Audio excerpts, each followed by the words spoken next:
2023 Canadian Grand Prix features a return in Sports North America. It's been an integral part of the championship for a long time and has produced some very impressive races. And this time, Red Bull, again, they're enjoying an unbeaten streak. They've won every race this season and has a healthy points advantage, with Max Verstappen 53 points clear of his teammate, heading to the circuit after the great Gilles Villeneuve. What can we expect for this weekend? Let's find out. Some of the key storylines will be the upgraded Mercedes, how it performs. With side pods and a new floor that surprised everyone with the pace it showed at Barcelona, the car clearly took a step forward, almost raising the hopes of the fans, and could emerge as Red Bull's main challenger, but that's to be seen. And yeah, with a front limited tyre circuit in Barcelona and a rear one in Barcelona, it'll be interesting to see how that compares.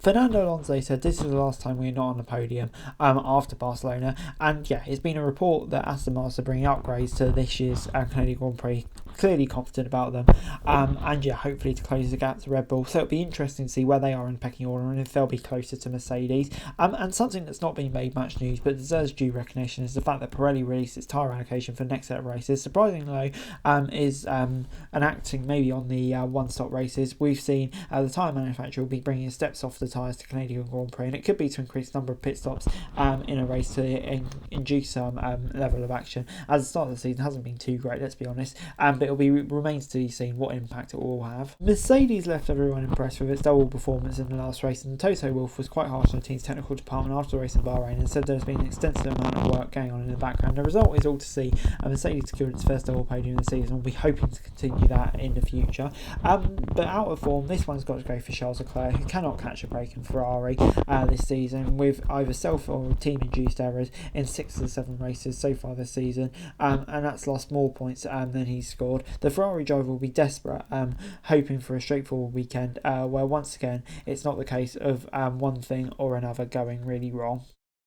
Who will win the race? It's really hard to look past Max Verstappen and Red Bull. The driver has been far too impressive in at least 3 to 4 seasons, and it hasn't been true competition that's matched the kind of results he's been producing. It's arguably bad news for F1's promoters that the fastest driver on the grid and the fastest car, but that's just how the cookie crumbles sometimes, and it's hard to see anything stopping a Verstappen win. Sometimes so that fans tend to forget is the car's characteristics more or less remain the same, even with new sets of upgrades.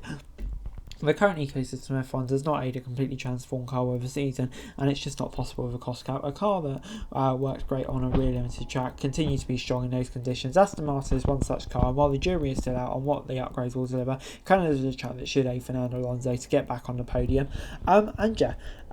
The Canadian Grand Prix is a crunch race for Perez, a race where he needs to make a statement and stop the increasing deficit to Max Verstappen. Unfortunately, as he earlier predicted, though, we do have Max to win the race, and having said that, the race should feature Sergio Perez truly challenging Max Verstappen over a race distance. The Mexican's been very impressive throughout his career on this track. His superiority over even his teammate on out-of-traction corners makes him a threat this weekend. While beating his teammate may be very tough, it could be a strong one for him.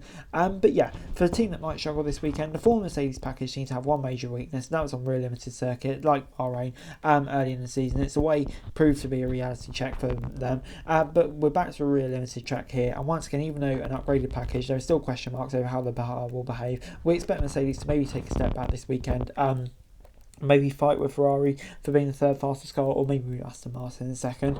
And yeah, driver that may struggle. It's a home race for Lance Stroll, and the driver will be hoping to do well. He did put together a strong race in Barcelona, and that should put him in great stead. Having said that, though, the one weakness in Stroll is qualifying, and that makes him not great for the circuit. Aston Martin, Ferrari, Mercedes, and Alpine all tend to be very competitive. Even sometimes the likes of Norris, Hulkenberg could even get in the action. And yeah, it's not the easiest to pass. So for Lance Stroll as well, his home Grand Prix, he needs to qualify well to make sure we can maximise the result there. Building up to the weekend, there's plenty to talk about Lewis Hamilton's contract. Will it be announced soon? That's what the rumour is suggesting. It seems like it's a bit further away, but yeah, still have no doubt that Lewis Hamilton will re-sign with Mercedes pretty soon. Also, rumours of car upgrades. Aston Martin, especially confidence. I think Lawrence Stroll targeting a double podium this weekend, which may seem optimistic, but there we go. And the weather could come into question later in the weekend, especially in qualifying with the weather forecast. Yeah, looks a bit dodgy. So yeah, we could have a very interesting weekend in store. But in practice one, it was a very weird practice one. I mean, we only got a tiny bit of running, which resulted with Valtteri Bottas coming in first, with the two Aston Martins behind him, because basically there was a CCTV failure, I think. So basically they couldn't run. I mean, yeah, not great for the pinnacle of motorsport, but there we are. Alpine's also had some technical issues, so not the ideal start to the weekend. for them. But yeah, except for that, it was kind of just like a lot of waiting around because the CCTV cameras weren't working, basically. But it did mean we get a half an hour extended FP2 session, and it was Mercedes who were in top in that session. Lewis Hamilton leading home George Russell. I think there are multiple caveats. Red Bull didn't do a soft tyre run, and also Mercedes probably said it a bit later, but then again Hamilton did have traffic on his lap. Russell said his lap wasn't very good, so positive signs for Mercedes, and yeah, looks like they could be in contention this weekend, but we are likely to have a wet qualifying, and then you also had Hulkenberg's car being on fire and more technical issues for Alpine, so maybe not a great day for them, but yeah, Mercedes looking strong and maybe could set some interesting weekend. And before I go, my predictions for this weekend, I'm going to say Verstappen will put it on pole.